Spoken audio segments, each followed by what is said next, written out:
Take this sinking boat and point it home. We've still got time.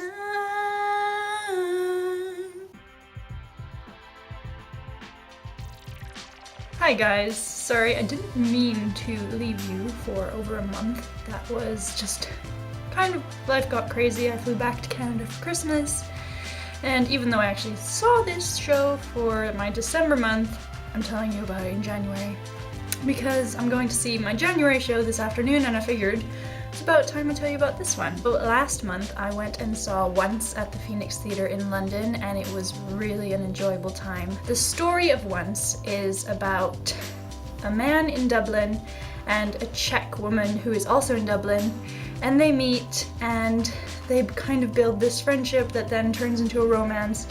But of course, life always gets in the way. It's just a really tender and touching story, and it shows you real people. Like, it's not glitzy and glamorous, it's just very straightforward, and it has very dry humor, which I really enjoyed, and I just thought it was really great. The stage is set up basically just like this bar, so you can see it has nice rounded walls, which I really enjoyed, and then on the walls it was covered in framed mirrors. It was fun because when we first came in, they just had the bar open to the people from the audience, so you were able to go up on stage and order your drink there and that, and then casually the musicians walked out onto the stage and just kind of started to play, and that way it just flowed from the audience being on stage to it turning into now the play is starting.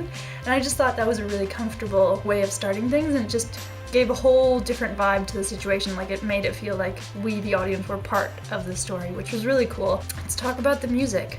Phenomenal music. This play was actually also turned into a movie a couple years ago, and it actually won Oscar for Best Song with Falling Slowly, which is the song I was trying to sing to you earlier. That kind of gives you a feel for the caliber of the music, and it's very folksy, lots of violins and drum boxes. I like this kind of music, I always have, and I think it ties in nicely with that the play is set in Ireland, and it kind of keeps that feel about it, and then it has the Eastern European influences from her Czech background, so it was really good. And then back up the already amazing music with the vocals from Ronan Keating, who is playing the lead, and you just got a sweet mix. I remember listening to Ronan Keating ever since I was a little girl, back when he was in Boyzone, so that was one of the things that really drew me to go see this play, because I was like, get to see him sing live, like, that's gonna be amazing.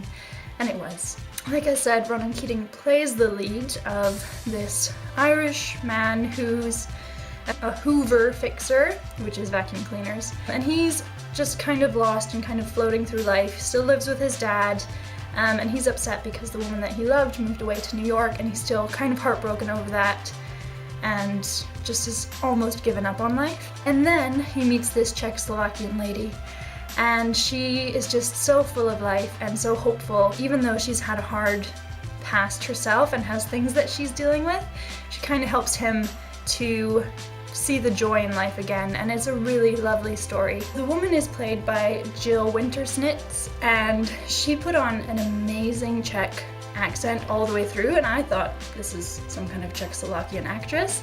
And then at the end, when they came back for the encore, they said a little something about donating to this charity. She was an American, and even like the people around me were like, she's American. Like, they were so shocked because she did such a good job of just acting that role out. And the supporting cast was also really good. It's just nice that they had a good mix of characters who were just there for comic relief almost, because if you had only had the main couple, it could have become a quite heavy story almost, or a bit somber.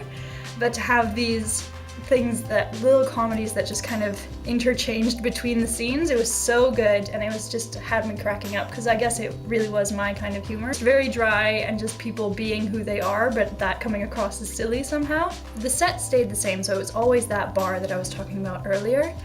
But they had chairs, and they'd bring them in and had the lighting do cool things, so they'd just beam a square onto the floor of the stage and be like, this is your room. And then if they moved to a different room, sometimes they'd beam a smaller square. So that was really cool. At one point, they supposedly walked up this hill and could see down to Dublin. So they walked up, and there was this back part of the stage that they could walk up on, and then all these little fairy lights lit up on the floor.